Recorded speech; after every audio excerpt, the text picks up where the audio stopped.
2 সহস্রাধিক মানুষের তাজা প্রাণ আর অন্তত 1010 মানুষের অঙ্গহানির এক রক্তক্ষয়ী যুদ্ধ থেকে মাত্র মাস 3 দূরে দাঁড়িয়ে আজকের কথাগুলো বলছি। শহরের রাস্তায় এখনো শহীদ ওয়াসিমদের রক্তের ছোপ ছোপ দাগ লেগে আছে। স্বাভাবিক জীবনে ফিরতে পারেনি এখনো শহীদের পরিবারগুলো। ইয়ামিনের মা হয়তো কাউকে পেলেই জানতে চাইছে আমার খোকার উপর কিসের এত রাগ ছিল ওদের। সে প্রশ্নের উত্তর হয়তো কেউ কোনোদিন দিতে পারবে না। বুকের ভেতর গুলি নিয়ে নিস্তেজ পড়ে থাকা শরীরটাকে ওরা যেভাবে কুকুরের মতো টেনে হিঁচড়ে খেয়েছে, সভ্য এই সমাজে সেই উত্তর কি আসলেই আছে? পুড়ে যাওয়া লাশগুলোর কথা মনে করে সারা জীবন হয়তো হৃদয়টা পুড়তে থাকবে হতভাগা সেই মায়েদের। শহীদ ওমরের মা এখনো মানুষ পেলেই হয়তো প্রশ্ন করছে, আমার ছেলের বুকে ওরা এতগুলো গুলি কেন করলো? মারার জন্য তো একটা গুলি যথেষ্ট।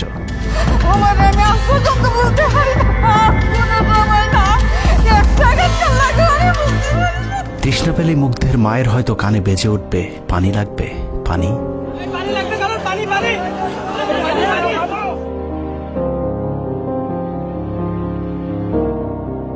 শুনেছি স্বাধীনতা অর্জনের চেয়ে রক্ষা করা অনেক কঠিন। স্বাধীনতার এই পতাকা সমুন্নত রাখতে যারা জীবন দিয়েছেন তাদের সে রক্ত যেন বৃথা না যায়। এ পতাকার জন্য যেন আর কাউকে জীবন দিতে না হয়। স্বাধীনতার এমন যুদ্ধ আর দেখতে চাই না। এ যুদ্ধের প্রতিপক্ষ অনেক হিংস্র, খুব নিষ্ঠুর। ওরা বুকে গুলি নিয়ে কাতরাতে থাকা মানুষকেও শান্তিতে মরতে দেয় না। ওরা আরো রক্ত চায়। 15 বছর মুসলিম নিধন করে ওদের এতটুকু অনুশোচনা নেই। রক্তের নেশায় এখনো বুঁদ হয়ে আছে হিংস্র পশু আত্মাগুলো। এদিকে এক পক্ষ নিজেদেরকে বিজয়ী ভেবে ঘরে ফিরেছে। ঘরে ফেরার আগে যাদের বাড়ি ঘরে আগুন দিয়ে ঘর থেকে বের করেছিল, সেই শত্রুকেই আবার তুলে নিয়েছিল নিজেদের ঘরে। ছাত্রলীগ নিষিদ্ধের কথা বলছে। এই নিষিদ্ধ করবার ম্যান্ডেটটা, নিষিদ্ধ করবার অধিকারটা তাদেরকে কে দিল? তারা এদেশের মানুষ, রাজনীতি করার অধিকার সকলের আছে। আমাদের কেড়ে নেওয়া যেমন অন্যায় ছিল, আমরাও আরেকজনের কেড়ে নেওয়ার অধিকার, এটা আমরা এভাবে বলি। আওয়ামী মানবরূপী দানব ঘাড়ের উপর বিষাক্ত কার্বন ডাই অক্সাইড ফেলছে, আর আমরা সেটাকে অক্সিজেন ভেবে বুকে নিচ্ছি। বিষাক্ত সাপ থেকে নিরাপদ না হয়ে সাপ নিয়ে খেলার পরিণতি কি হতে পারে সেটা বুঝতে খুব বেশি দেরি করবার প্রয়োজন নেই। আমার এই বার্তা আপনাদের কাছে পৌঁছানোর কয়েক ঘন্টা পরেই আপনার ঘরে যে শত্রুকে জায়গা দিয়েছিলেন তাদের সেই বিষমাখা মুখের বিষ আপনার গায়ে নেয়ার জন্য প্রস্তুত থাকুন। পূর্ব দিকে তাকিয়ে দেখুন, আকাশ আবারও কালো হয়ে এসেছে। ঘুটঘুটে অন্ধকার দেখে ঝড়ের গতি যতটুকু ভাবছেন অন্ধকারের সেই ঝড়ো বাতাস আসলে আলোর চেয়েও বেশি গতি নিয়ে ধেয়ে আসছে সবকিছু লণ্ডভণ্ড করে দিতে। প্রলয়ঙ্করী সেই ঝড়ের কবল থেকে প্রিয় মাতৃভূমিকে বাঁচাতে হলে দেশ রক্ষার পবিত্র দায়িত্ব যাদেরকে দেয়া হয়েছে, চলুন দেখে আসি তারা আসলে কতটা প্রস্তুত। জুলাইয়ের মাঝামাঝি পর্যন্ত সেনাবাহিনী ছাত্র আন্দোলন নিয়ে তেমন মাথা ঘামায়নি। ছাত্রলীগ যেদিন ঢাকা বিশ্ববিদ্যালয়ের ছাত্রীদের উপর আক্রমণ করেছিল, মূলত সেদিন থেকে সেনাবাহিনীর অভ্যন্তরীণ বিভিন্ন গ্রুপগুলোতে আলোচনা সমালোচনা শুরু হয়। 17 তারিখ সকল ডিভিশনের জিওসিরা অফিসার এবং সৈনিকদেরকে কোনো ধরনের গুজবে কান না দেওয়ার পরামর্শ দেন।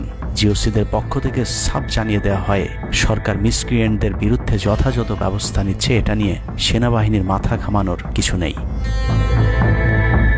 11 ডিভিশনের মেজর জেনারেল খালেদ আল মামুন, 55 ডিভিশনের GOC major general Mahbubur Rashid এবং কুমিল্লা ডিভিশনের জিওসি জাহাঙ্গীর আলম ছিলেন সবচেয়ে বেশি আক্রমণাত্মক। ছাত্রদের পক্ষে কোনো পোস্ট কিংবা প্রোফাইল পিকচার লাল করার বিরুদ্ধে তাদের ছিল কঠোর বার্তা। 17 জুলাইয়ের গুরুত্বপূর্ণ আরেকটি ঘটনা হলো, Hasina air chief marshal Hasan Mahmud খানকে বিমান বাহিনীর MI-17 হেলিকপ্টারকে এভি গান কনফিগারেশন লোড করতে বলেন, যা মূলত যুদ্ধকালীন চূড়ান্ত সময় ব্যবহার করা হয়। এয়ার চিফ হাসিনাকে উল্টো প্রশ্ন করেন, আমাদের সেনাবাহিনী কি এখনো ফেল করেছে? তাহলে এত দ্রুত বিমান বাহিনী কেন? বিমান বাহিনী প্রধানের মুখের উপর এমন বক্তব্যে শেখ হাসিনা প্রচণ্ড ক্ষেপে যান। এর পরপরই তিনি বিমান বাহিনী প্রধানের বিরুদ্ধে পদক্ষেপ নেওয়ার জন্য ব্রিগেডিয়ার জেনারেল ইমরান হামিদ এবং লেফটেন্যান্ট জেনারেল মুজিবকে নির্দেশ দেন। আর্মি ইন্টেলিজেন্স থেকে এই পরিকল্পনার তথ্য জেনে বিমান বাহিনী প্রধান ওই রাতেই তার নিরাপত্তার জন্য গাজীপুর থেকে এয়ার কমান্ড নিয়ে আসেন, যে ইউনিটটি এখনও বিমান বাহিনী প্রধানের নিরাপত্তার দায়িত্বে ঢাকাতেই অবস্থান করছে। যাই হোক, বিমান বাহিনী প্রধান সেদিন রাজি হলে ব্ল্যাক আউটের সময়টা আরও ভয়ঙ্কর হতে পারত। বিমান বাহিনীর সহায়তা না পেয়ে শেখ হাসিনা পরদিন র্যাব প্রধানকে ডেকে আদেশ দেন তার হেলিকপ্টার প্রস্তুত রাখার।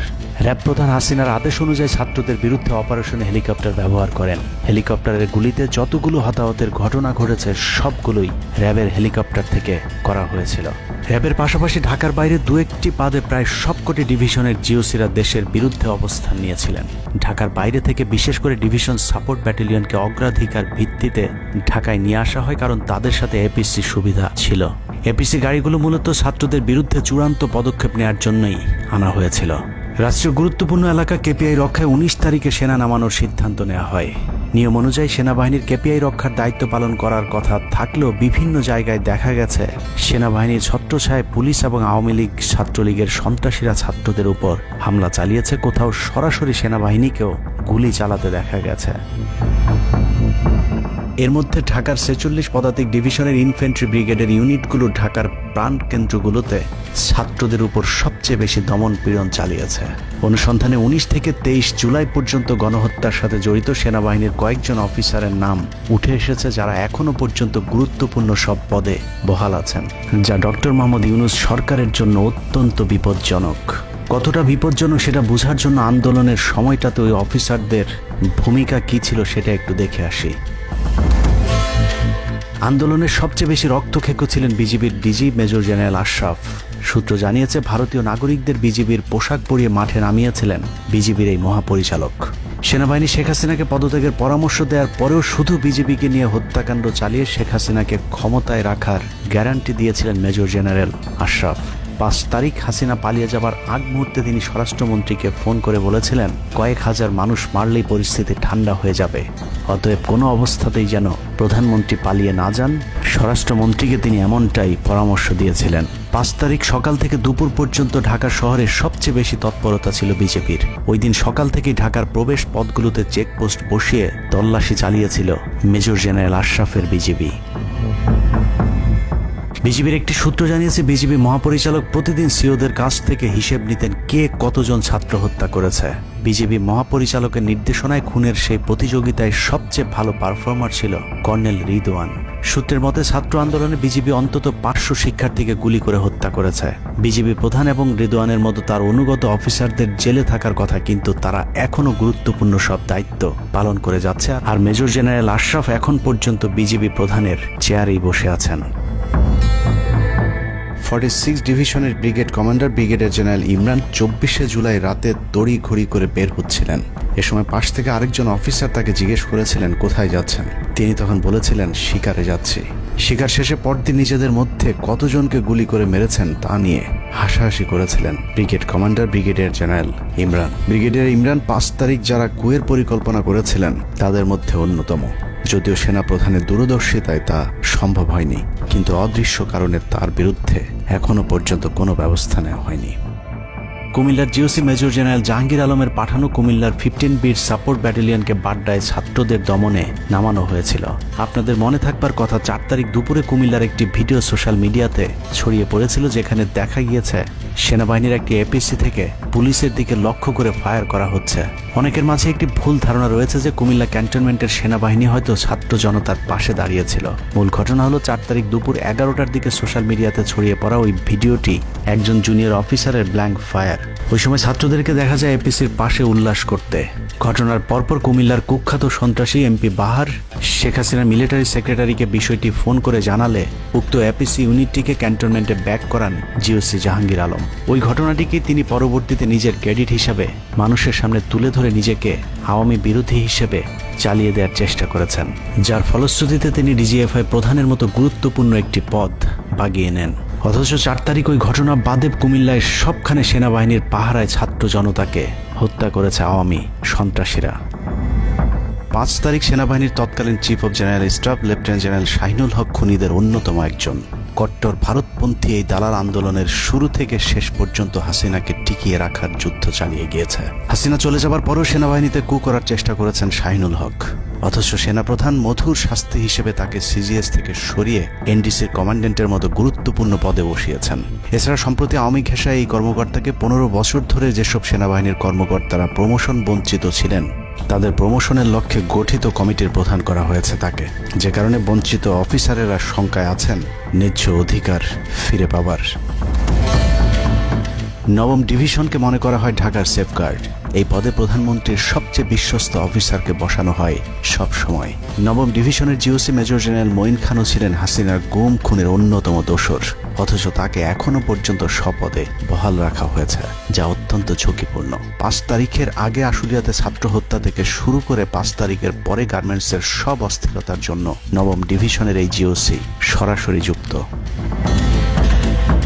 সেনাবাহিনীর স্পর্শকাতর আরেকটি জায়গায় বসে আছেন আরেক খুনি ব্রিগেডিয়ার জেনারেল সেলিম আজাদ। সেনাবাহিনীর সিভিল যে কোনো অপারেশনে যেতে ডিরেক্টর মিলিটারি অপারেশনের পারমিশন নেওয়া বাধ্যতামূলক। এমনকি জরুরি ভিত্তিতে কোনো অপারেশনে যেতে হলেও তাকে অবশ্যই পরে অবহিত করতে হয়, অর্থাৎ তার অনুমতিক্রমে সেনাবাহিনী ঢাকাতে সব হত্যাকাণ্ড চালিয়েছে।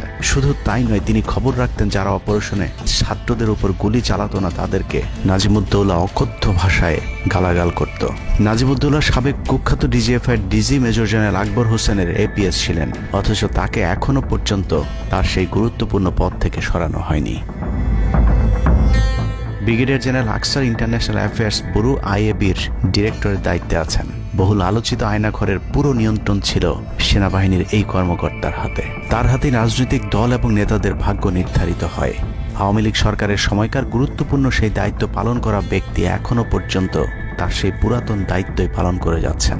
সেনা সূত্র জানিয়েছে আকসারের ভারত কানেকশন এতটাই শক্তিশালী যে সেনা প্রধানও নাকি তাকে তার চেয়ার থেকে সরাতে পারছেন না। কদমবুচি জেনারেল খ্যাত মেজর জেনারেল মাহবুবুর রশিদ যশোর ডিভিশনের জিওসি সামরিক নিয়ম ভেঙে গোপালগঞ্জের সবার সামনে হাসিনার পা ছুঁয়ে সালাম করেছিলেন major general Mahbubur Rashid. 5 August এবং 7 আগস্ট সেনাবাহিনীর গাড়ি পোড়ানোর পরেও সেনাবাহিনীকে কোনো অ্যাকশনে যেতে দেয়নি সেনাবাহিনীর এই আওয়ামী কর্মকর্তা। সূত্র জানিয়েছে 5 তারিখের পর থেকে এ পর্যন্ত একাধিকবার গোপালগঞ্জ আওয়ামী লীগ নেতাদের বাড়িতে গিয়ে বৈঠক করেছেন তিনি, অথচ মাহবুবকে এখনো পর্যন্ত জিওসির পদে বসিয়ে রাখা হয়েছে। তার এই ক্ষমতাকে কাজে লাগিয়ে আওয়ামী লীগের অসংখ্য নেতাকর্মীকে ভারতে যাবার সুযোগ করে দিয়েছেন major general Mahbubur Rashid. Colonel Asad Khulna DGFI এর ডেড কমান্ডার। সেখানে বসে তিনি রয়ের সব পরিকল্পনা বাস্তবায়ন করে যাচ্ছে। জুলাই আন্দোলনের সময় যিনি আর্মি অফিসারদেরকে বলেছিলেন দেখে দেখে গুলি করেন, প্রতি গুলিতে একটা করে মারতে হবে, অথচ সেই কর্মকর্তা এখনো খুলনাতে বসে বিএনপি জামায়াতের নেতাকর্মীদের মধ্যে বিভক্তির ষড়যন্ত্র করে যাচ্ছে। খুলনা অঞ্চল দিয়ে তার সহায়তায় শেখ পরিবারের সবচেয়ে বেশি সংখ্যক সদস্য ভারতে পালিয়েছে। বগুড়া ডিভিশনের GOC major general Khaled Al Mamun এখনও জিওসি পদে আছেন। বগুড়া থেকে আসা 11 ডিভিশনের 7 ইস্ট বেঙ্গল এনে ঢাকার প্রবেশ পথ নিয়ন্ত্রণের জন্য গাজীপুরে রেখেছিলেন তিনি। উত্তরা গাজীপুর এলাকায় সংঘটিত হত্যাকাণ্ডের বেশিরভাগই জড়িত ছিল বগুড়ার 7 ইস্ট বেঙ্গল।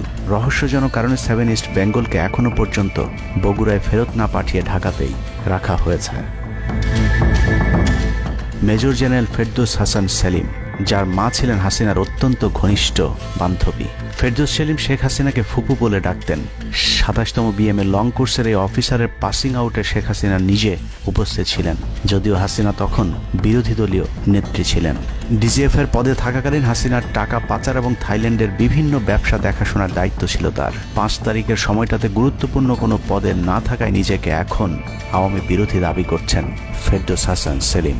ভয়ঙ্কর বিষয় হচ্ছে ডক্টর মোহাম্মদ ইউনূসকে ভুল বুঝে ইউনূসের মিলিটারি সেক্রেটারির পদে বসে সব কুটচাল চেলে যাচ্ছেন major general Ferdous Hasan. Guarantee দিয়ে বলে রাখলাম, সুযোগ পেলে সবার আগে ডক্টর মোহাম্মদ ইউনূসের মিলিটারি সেক্রেটারি নিজেই ইউনূসের গলা চেপে ধরবে। অতএব যত দ্রুত সম্ভব ডক্টর মোহাম্মদ ইউনূসের মিলিটারি সেক্রেটারির পদ থেকে তাকে সরাতে হবে। শেখ হাসিনার গণভবন ঠেকাতে সবচেয়ে বেশি শক্ত বলয় তৈরি করা হয়েছিল। অনুসন্ধানে জানা যায় শেখ হাসিনাকে রক্ষা করতে গণভবনের আশপাশে সেনাবাহিনীর অন্তত 13টি অস্থায়ী চেকপোস্ট বসানো হয়েছিল, যেখানে east Bengal regiment, field regiment artillery, Bangladesh infantry regiment, infantry brigade headquarter সহ সেনাবাহিনীর বেশ কয়েকটি চেকপোস্ট বসানো হয়েছিল শুধুমাত্র শেখ হাসিনাকে রক্ষা করার জন্য। সেনাবাহিনীর এসব আর্মি অফিসারদের সম্মিলিত অপারেশনে ছাত্রদের উপর চালানো হয়েছে নির্মম নৃশংস হত্যাযজ্ঞ। কিন্তু এই হত্যাকাণ্ডই সেনাবাহিনীর ভেতরে থাকা দেশপ্রেমিক অফিসারদের বিবেকের দরজা খুলে দিয়েছিল। 20 থেকে 23 জুলাই ইন্টারনেট বন্ধ করে যে পৈশাচিক হত্যাকাণ্ড চালানো হয়েছে সেই দৃশ্য যখন একের পর এক সামনে আসতে শুরু করেছিল, তখন সাধারণ মানুষ যেভাবে স্তম্ভিত হয়েছিল, ঠিক একইভাবে সেনাবাহিনীর বিবেকবান জুনিয়র এবং মধ্যম সারির অফিসারদেরকেও ব্যাপকভাবে নাড়া দেয়। ভিডিওগুলো যত ছড়িয়ে পড়ছিল ততই থমথমে হয়ে উঠতে থাকে সেনাবাহিনীর অভ্যন্তরীণ পরিবেশ। 27 তারিখ প্রাপ্ত গোয়েন্দা তথ্যের ভিত্তিতে সেনাপ্রধানকে জানানো হয় পরিস্থিতি নিয়ন্ত্রণের বাইরে চলে যাচ্ছে। কোনো অবস্থাতেই প্রধানমন্ত্রীকে ক্ষমতায় রেখে পরিস্থিতি নিয়ন্ত্রণ করা সম্ভব নয়। গোয়েন্দা ওই রিপোর্টে আরও জানানো হয় সেনাবাহিনীর ভেতরে বিদ্রোহের আশঙ্কা দেখা দিয়েছে। বিশেষ করে মধ্যম সারি এবং জুনিয়র অফিসারদের ভেতর ব্যাপক অসন্তোষ লক্ষ্য করা যায়। একই রিপোর্ট প্রধানমন্ত্রীর অফিসকেও অবহিত করা হয়। সেই রিপোর্টের পরেও কঠোর অবস্থানে যাবার সিদ্ধান্ত নেওয়া হয় সরকারের পক্ষ থেকে। এদিকে গোয়েন্দা রিপোর্টের প্রেক্ষিতে সেনা ইউনিটের মধ্যম সারি জুনিয়র অফিসার এবং সৈনিকদের উপর কঠিন সামরিক গোয়েন্দা নজরদারি চলতে থাকে, যে কারণে প্রচণ্ড ক্ষোভ থাকলেও কোনো ধরনের পূর্ব প্রস্তুতি ও পারস্পরিক যোগাযোগ না থাকায় সেনাবাহিনীর দেশপ্রেমিক অফিসার ও সৈনিকেরা কিংকর্তব্য বিমূঢ় হয়ে পড়েন। 27-28 দুই দিন এভাবেই টান উত্তেজনার মধ্য দিয়ে কেটেছে। 29শে জুলাই শেখ হাসিনাকে পরিস্থিতি সম্পর্কে ধারণা দিতে সেনাপ্রধান সারা দেশের অফিসারদেরকে নিয়ে সেনা সদরের হেলমেটে একটি ভিডিও টেলিকনফারেন্সে দরবার গ্রহণ করেন। সেই কনফারেন্সে অপারেটরের অসাবধানতাবশত স্ক্রিনে হঠাৎ করে ক্যামেরা টার্ন অফ করা HPM নামে একটি বক্স ভেসে উঠেছিল।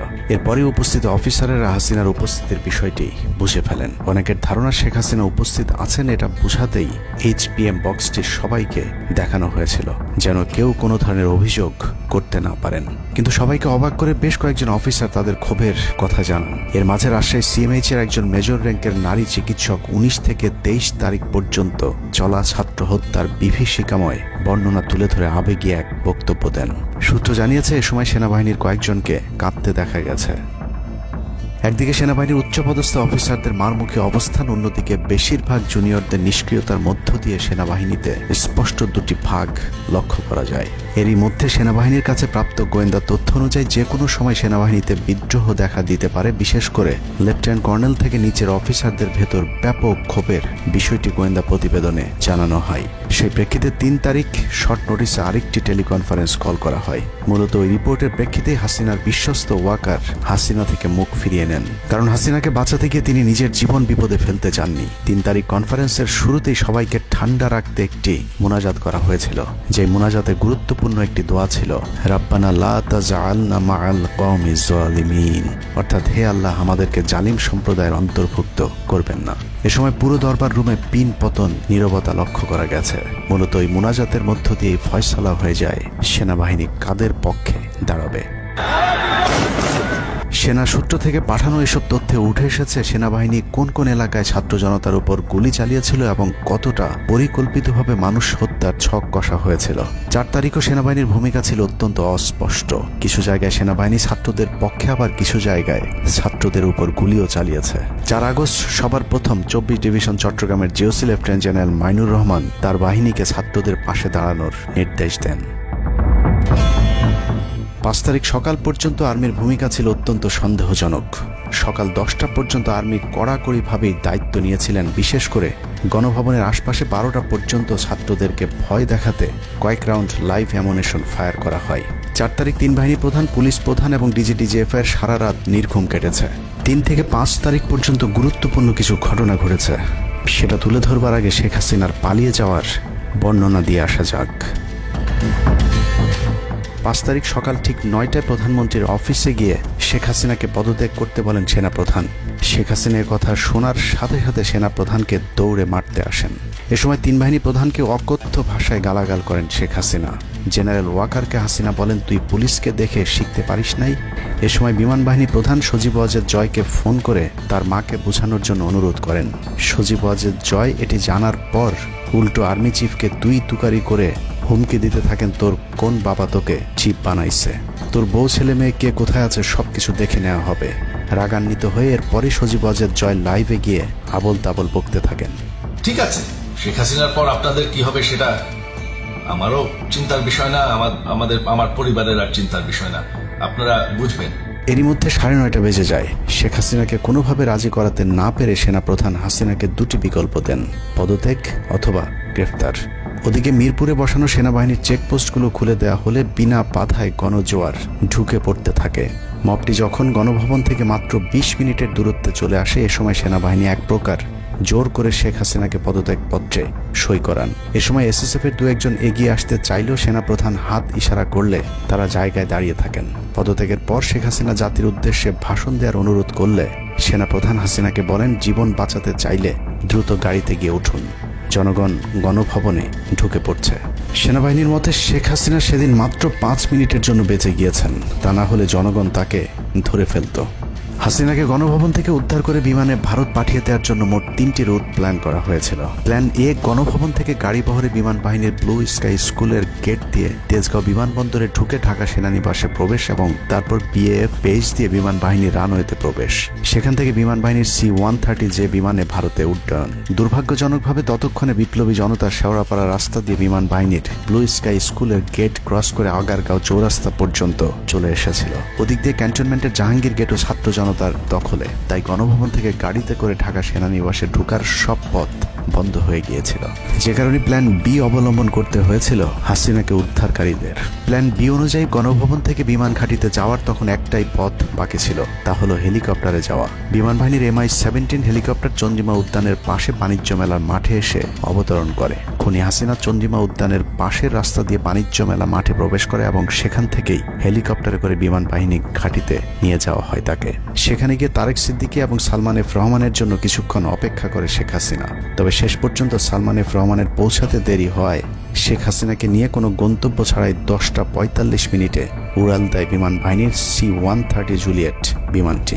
সাধারণত বিমানের রুট ব্যবহারে কোড ব্যবহার করতে হলেও সেটা করেনি। রাডার ফাঁকি দিতে জীবনের ঝুঁকি নিয়ে এই পদ্ধতি অবলম্বন করা হয়েছিল।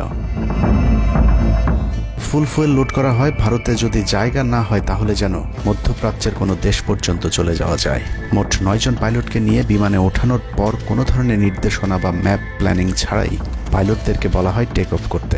বিমানটি প্রথমে যশোরের উপর দিয়ে কলকাতায় পৌঁছালে সেনাপ্রধান জাতির উদ্দেশ্যে ভাষণের ঘোষণা দেন, কিন্তু কলকাতায় ল্যান্ডিংয়ের পারমিশন না দিলে সেখান থেকে শেখ হাসিনাকে বহন করা বিমানটি চলে যায় আগরতলায়। আগরতলায় পারমিশন না পেয়ে আবারও দিল্লির দিকে উড়াল দেয়। সেখান থেকে দিল্লি গেলে সেখানেও রিফিউজ করা হয়। দিল্লি বিমানবন্দরে নামতে না দিলে অনিশ্চয়তা দেখা দেয় শেখ হাসিনাকে বহন করা বিমানটির ভারতে অবতরণ নিয়ে। বিমানের একজন পাইলটের বরাত দিয়ে জানা যায়, এভাবে উদ্দেশ্যহীনভাবে দীর্ঘক্ষণ ঘুরতে থাকার পর জরুরি অবতরণের সিদ্ধান্ত নেওয়া হয়। তবে জরুরি অবতরণের ঠিক আগ মুহূর্তে দিল্লির গাজিয়াবাদ এয়ারবেজে নামার অনুমতি পায় C-130 জুলিয়েট, যেখানে অজিত ধওয়াল তাকে রিসিভ করেন। অবতরণে জটিলতার কারণেই 5 তারিখ সেনাপ্রধান জাতির উদ্দেশ্যে ভাষণ দিতে বারবার দেরি করছিলেন, কারণ তিনি নিশ্চিত হতে চাচ্ছিলেন শেখ হাসিনা ভারতে অবতরণ করেছেন। তারপরই বাংলাদেশের মানুষ মুক্তি পায় এক ফেরাউনের হাত থেকে। হাসিনা পালিয়ে যাওয়ার সেই খবর পৃথিবীর সবাই জানে, কিন্তু 3 থেকে 5 তারিখ পর্যন্ত ক্যান্টনমেন্টে কিছু ঘটনা ঘটেছে, যেই ঘটনা এখনো আমাদের কাছে অজানা। 3 তারিখ সেনাপ্রধানের ওই ভার্চুয়াল মিটিংয়ের পর মোটামুটি নিশ্চিত হয়ে যায় শেখ হাসিনা অধ্যায় বাংলাদেশের শেষ। শুরু হয় ভারতের প্ল্যান বি বাস্তবায়নের প্রক্রিয়া।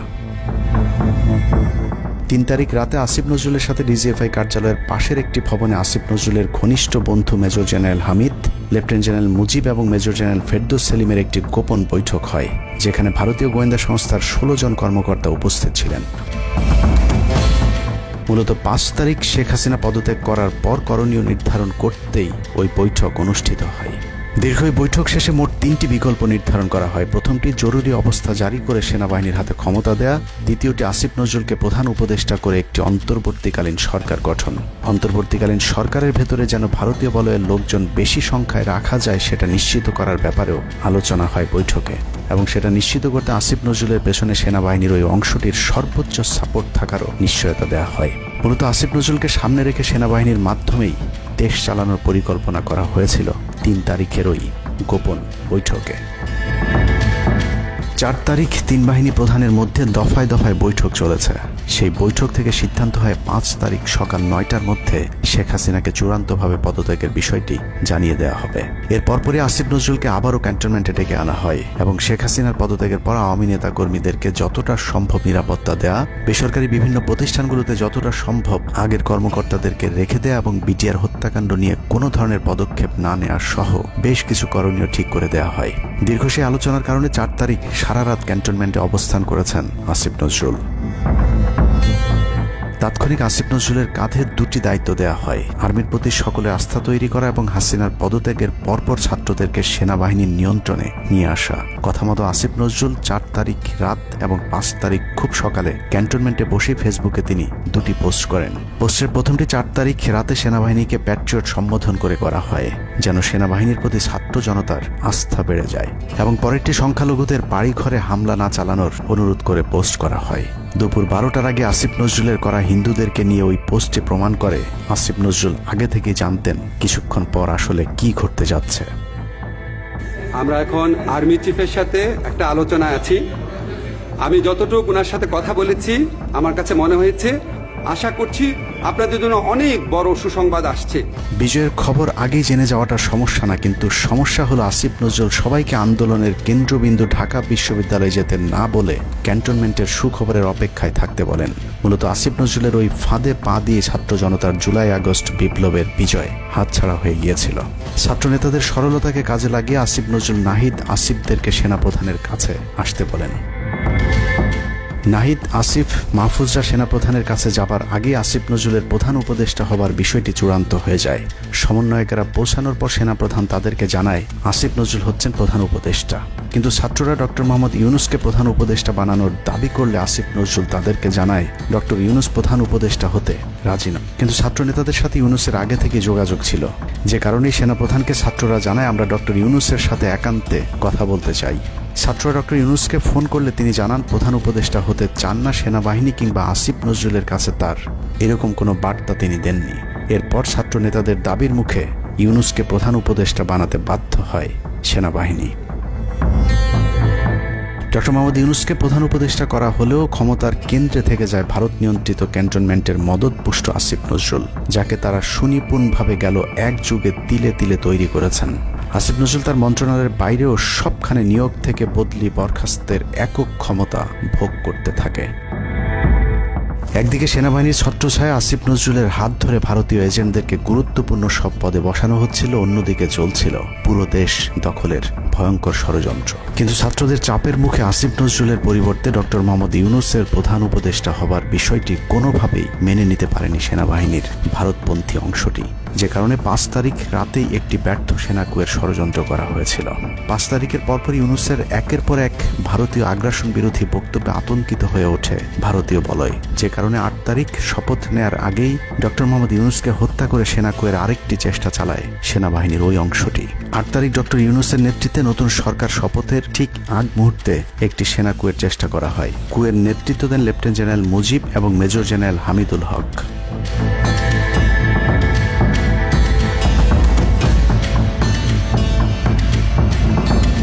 কিন্তু পশ্চিমা একটি গোয়েন্দা সংস্থা বিষয়টি দ্রুত সেনাপ্রধানকে জানালে জেনারেল ওয়াকার তাদের পরিকল্পনা ভণ্ডুল করে দেয়। সেনাপ্রধান তাৎক্ষণিকভাবে লেফটেন্যান্ট জেনারেল শামীমকে পিএসও এএফটি থেকে সিজিএস হিসেবে নিয়োগ দেন এবং মুজিবকে কিউএমজি থেকে আটডগে বদলি করেন, যদিও 8 তারিখ রাত থেকেই মুজিব পলাতক রয়েছেন। এরপর 12 সেপ্টেম্বর তাকে সেনাবাহিনী থেকে বরখাস্ত করা হয়। একই দিনে লেফটেন্যান্ট জেনারেল হামিদুলকে স্বেচ্ছায় অবসরে পাঠানো হয়। এনডিসি থেকে মেজর জেনারেল সাইফুলকে মিনিস্ট্রি অফ ফরেন অ্যাফেয়ার্স এবং চিফ অফ জেনারেল স্টাফ শাহিনকে এনডিসিতে পাঠানো হয়। কয়েকজনের ব্যাপারে পদক্ষেপ নেওয়াটা যেমন স্বস্তির, তেমনি ষড়যন্ত্রকারীদেরকে যেখানে বদলি করা হয়েছে তাদের প্রতিটি পদই অত্যন্ত গুরুত্বপূর্ণ, যা বর্তমান সরকার এবং দেশের স্থিতিশীলতার জন্য চরম বিপজ্জনক। কতটা বিপজ্জনক সেটা জানতে চলুন শুরুতেই যে প্রলয়ঙ্কারী ঝড়ের কথা বলেছিলাম সেখানে ফিরে যাওয়া যাক। ভারতীয় গোয়েন্দা সংস্থা 5 তারিখের পর থেকে দেশে নানাভাবে একটা সাম্প্রদায়িক দাঙ্গা বাঁধানোর চেষ্টা চালিয়ে যাচ্ছেন, যেটাকে কেন্দ্র করে বাংলাদেশে একটা সামরিক অভিযান চালানো যায়। এই দাঙ্গা বাঁধাতে ভারতীয় গোয়েন্দারা আওয়ামী লীগ, হিন্দু এবং ইসকনকে কিভাবে ব্যবহার করছে সেই পরিকল্পনার ছক এখন বাংলাদেশি গোয়েন্দাদের হাতে। একটি গোয়েন্দা সংস্থা থেকে যেসব তথ্য আমার কাছে পৌঁছেছে তা রীতিমতো এই দেশের অস্তিত্বের জন্য হুমকি স্বরূপ। আওয়ামী লীগ, হিন্দু আর ভারতের এই চক্রান্ত যদি সঠিকভাবে মোকাবেলা করা না যায় তাহলে অচিরেই বাংলাদেশের অবস্থা হবে হায়দ্রাবাদের মতো। জননেত্রী শেখ হাসিনাকে দেশ থেকে সরে যেতে বাধ্য করেছেন। বাংলাদেশকে নিয়ে ভয়ঙ্কর এই চক্রান্তে জড়িত আওয়ামী লীগ, সনাতনী এবং ইসকনের অন্তত 40টি হোয়াটসঅ্যাপ গ্রুপ এবং জুম মিটিং এর ভিডিও হাতে পেয়েছে গোয়েন্দারা। গোয়েন্দাদের কাছে প্রাপ্ত এসব তথ্যে যা উঠে এসেছে তা আটকে ওঠার মতো।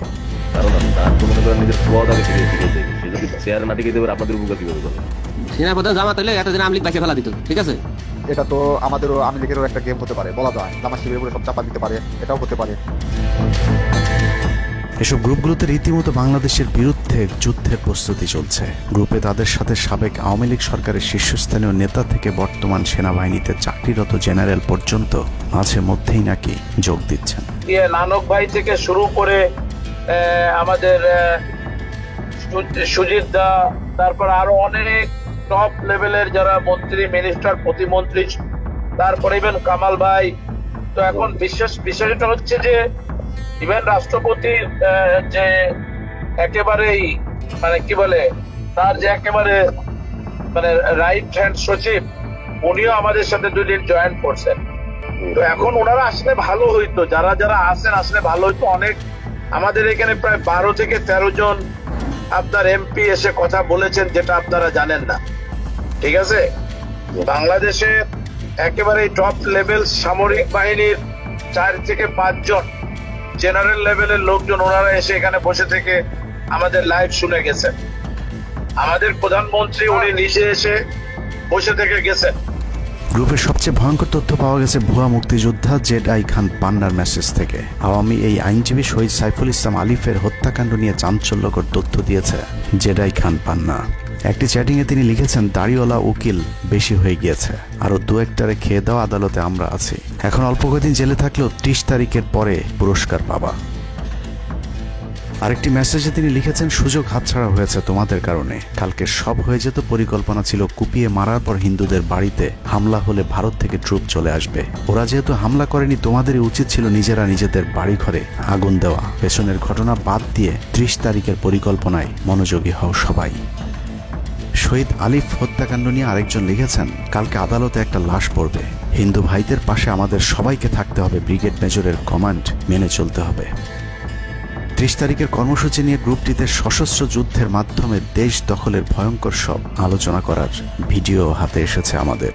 তারা বাংলাদেশ অস্ত্রগুলি আনছে, এই অস্ত্রগুলি কোথায় রাখছে আমার কাছে অলরেডি খবর এসেছে। আমি নিউজ দিচ্ছি গোয়েন্দাদের মাধ্যমে, তারা বলেছে 5000-এর বেশি তারা অস্ত্র আনছে, M60 রাইফেল, সাইবার রাইফেল আছে, 47 রাইফেল আছে, তাদের কাছে অত্যাধুনিক হটগান আছে। আলোচকদের একজন বলছিলেন, সাবেক এবং বর্তমান পুলিশের সমন্বয়ে 1700 অস্ত্রধারী গ্যারিলা প্রস্তুত করা হয়েছে 30 নভেম্বরের জন্য। আমরা ইতিমধ্যে কথা বলেছি, পুলিশ পার্টির কথা বলছি, পুলিশের অনেক উদ্যোগতা প্রত্যেকটা থেকে শুরু করে পুলিশ পার্টি তারা এসে এসেছেন, ওনারা আমার সাথে কথা বলে আমাদের যোগাযোগ রক্ষা করছে। ঢাকা শহরকে কিভাবে ব্লক করা হবে সেই পরিকল্পনাও করা হচ্ছে এসব জুম মিটিংগুলোতে।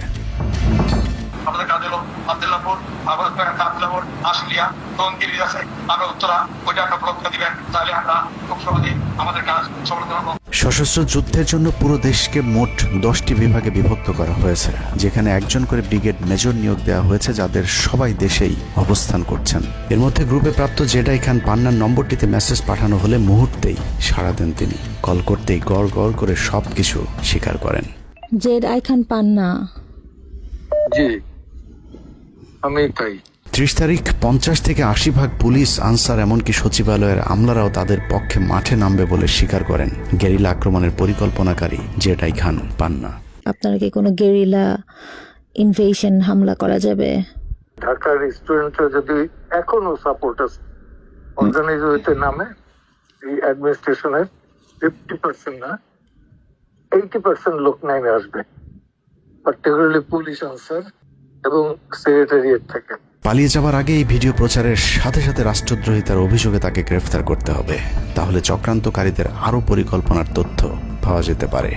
ভবিষ্যতে এ ধরনের ষড়যন্ত্র বন্ধ করতে গ্রুপে থাকা সকলের মোবাইল নম্বর এবং চেহারা দেখে শনাক্তের পর দ্রুত গ্রেফতার করতে হবে। সূত্র জানিয়েছে, ডিজিএফআই প্রধানের প্রত্যক্ষ তত্ত্বাবধানে চলছে এসব দেশবিরোধী তৎপরতা। আর্মিকে ম্যাজিস্ট্রেসি পাওয়ার দেয়া হলেও তাদেরকে ক্ষমতা প্রয়োগ করতে দেওয়া হচ্ছে না, যে কারণে আওয়ামী লীগ নেতারা বেশিরভাগ এখনো দেশে থাকলেও তাদেরকে ধরা হচ্ছে না। অতএব সেনাবাহিনীর উচ্চপদস্থ হাসিনাপন্থী অফিসারদেরকে দ্রুত সেনাবাহিনী থেকে সরাতে হবে। 5 তারিখ সেনাপ্রধান যে ভূমিকা রেখেছেন তার জন্য তিনি অবশ্যই প্রশংসার দাবিদার, কিন্তু সেনাপ্রধানকে প্রমাণ করতে হবে তিনি আসলেই নায়ক নাকি খলনায়ক। 5 তারিখের পরেও সেনাবাহিনীর গুরুত্বপূর্ণ পদগুলোতে রদবদল না করা এবং গুম খুনের সাথে জড়িত অফিসারদের বিরুদ্ধে কোনো ব্যবস্থা না নেওয়া সহ বিডিআর হত্যাকাণ্ডের বিষয়ে দৃশ্যমান কোনো পদক্ষেপ না নেওয়া খুবই সন্দেহজনক। সূত্র জানিয়েছে সেনাপ্রধানের স্ত্রীর সাথে প্রতিনিয়ত শেখ হাসিনার যোগাযোগ রয়েছে। অতএব সেনাপ্রধানকে দ্রুততার অবস্থান পরিষ্কার করে সেনাবাহিনীর গুরুত্বপূর্ণ পদগুলোতে নতুন করে নিয়োগ দিতে হবে। সেনাবাহিনীর জুনিয়র এবং মধ্যম সারির অফিসার এবং সৈনিকদের সবসময় দেশের স্বার্থে যুদ্ধের জন্য প্রস্তুত থাকতে হবে। মনে রাখতে হবে সেনাবাহিনী আমাদের আস্থার প্রতীক। সিনিয়র অফিসারদের দেশবিরোধী আদেশ এলে সৈনিকদেরকে নিয়ে তাদেরকে প্রতিহত করতে হবে। মনে রাখতে হবে সংখ্যায় আপনাদের মতো দেশপ্রেমিকদের সংখ্যাই এখনো সেনাবাহিনীতে বেশি। দেশের যে কোনো প্রয়োজনে সেনাবাহিনী যদি জনগণকে ডাক দেয় তাহলে এ দেশের প্রতিটি মানুষ জীবন দেওয়ার জন্য প্রস্তুত রয়েছে। ডক্টর মোহাম্মদ ইউনূসের পাশে থাকা ভারতীয় গুপ্তচর আসিফ নজরুল, মিলিটারি সেক্রেটারি ফেরদৌস হাসান সেলিম এবং প্রেস সেক্রেটারি শফিকুল আলমকে দ্রুত সরাতে হবে। প্রধান উপদেষ্টার সাথে ছাত্র নেতাদের সাক্ষাতের পথ সহজ করতে হবে। আসিফ নজরুলরা অসৎ উদ্দেশ্যে মাহফুজ আলমকে তার পাশ থেকে সরিয়েছে। অতএব যত দ্রুত সম্ভব মাহফুজ আলমকে আবারও বিশেষ সহকারীর পদে ফিরিয়ে আনতে হবে। গুরুত্বপূর্ণ যে কোনো সিদ্ধান্তের ক্ষেত্রে নাহিদ এবং আসিফদের মতামত প্রধান উপদেষ্টাকে গুরুত্বের সাথে নিতে হবে। জেডাই খান পান্নাদের ষড়যন্ত্র এবার সফল না হলেও এই ষড়যন্ত্র চলতেই থাকবে। বাংলাদেশের প্রতিটি মানুষকে চোখ কান খোলা রাখতে হবে, মনে রাখতে হবে শত্রু আপনাদের ঘরের কোণেই। ভারত যদি বাংলাদেশে আক্রমণ করে তাহলে সবার আগে আওয়ামী লীগ আর শ্রীকৃষ্ণের ভক্তরাই আপনার গলায় ছুরি ধরবে। অতএব শত্রুরা যেন আবারও বাংলাদেশের স্বাধীনতাকে ভারতের কাছে বিক্রি করতে না পারে সেদিকে সবাইকে লক্ষ্য রাখতে হবে। আল্লাহ হাফেজ।